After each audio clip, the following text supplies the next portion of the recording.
comentando a lição de terça-feira, 18 de agosto de 2026. Cristo, as primícias dos mortos. A expressão Cristo é as primícias dos que dormem está registrada na Bíblia em 1 Coríntios capítulo 15, versículo 20. E significa que Jesus foi o primeiro a ressuscitar dentre os mortos para a vida eterna. Ele garante e representa a ressurreição de todos os que creem nele e já faleceram. Esse conceito traz dois significados principais. Primeiro, o significado de primícias. Na antiga lei de Israel, as primícias eram os primeiros frutos da colheita oferecidos a Deus. Eles serviam como garantia de que toda a colheita restante seria recolhida. Jesus é a primícia, o que significa que a sua ressurreição é a prova e a garantia de que os cristãos também ressuscitarão. O significado de dormir.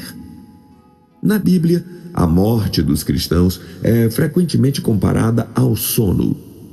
E isso não significa que a alma durma, mas indica que a morte não é um estado permanente ou um fim definitivo, pois haverá um despertar glorioso por ocasião da segunda vinda de Cristo.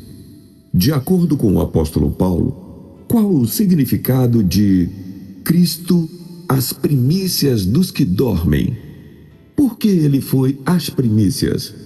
Veja 1 Coríntios capítulo 15, do versículo 20 ao 23.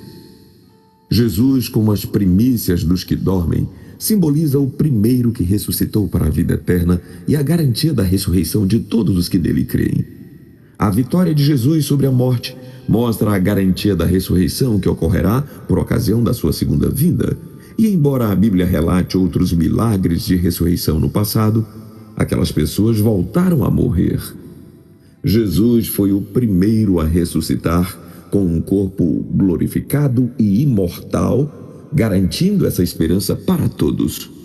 Se a morte é o último inimigo a ser destruído na ressurreição, podemos saber quão fervorosamente deveriam os crentes anelar a segunda vinda de Cristo e por ela orar, sendo então que tal vitória ampla e final será alcançada. Este é o dia que todos os crentes devem almejar, esperar e aguardar como cumprimento de toda a obra de sua redenção e de todos os desejos e esforços de sua alma. Apressa, ó Senhor, este bem-aventurado dia.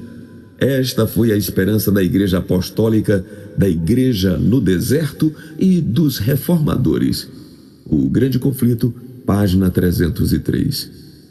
Vivemos hoje a vida cristã na esperança da segunda vinda e da ressurreição. Se isso não irá acontecer, é melhor gozar os prazeres deste mundo do que ter uma vida onde não há esperança depois da sepultura. Graças a Deus, Jesus ressuscitou e se tornou as primícias dos que dormem o sono da morte, para serem ressurretos na gloriosa manhã da ressurreição, como uma vitória do Senhor Jesus sobre a morte e sobre o diabo. Mark Rutherford foi passar as férias numa praia. Alugou a casa e para lá seguiu com sua esposa e a filha. Quando chegaram, entretanto, ficaram tristes.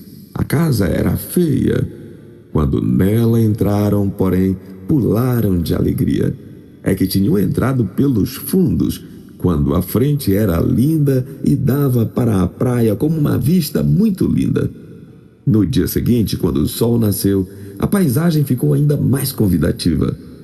Há muita diferença entre a entrada de uma casa pela frente e a entrada pelos fundos. Assim acontece também com o Evangelho.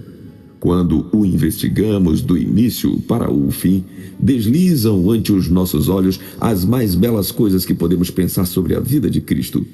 É o nascimento de Jesus, seu crescimento, seu amor, sua bondade, seus milagres. Tudo é belo até chegarmos à cruz. Aí, então, tudo é triste.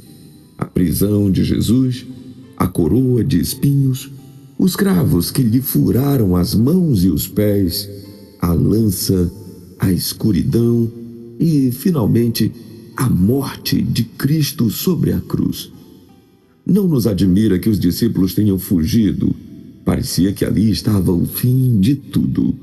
Mas, ao lado do túmulo apareceu um anjo.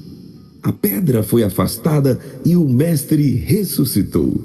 O que parecia o fim era, afinal, o princípio glorioso de tudo.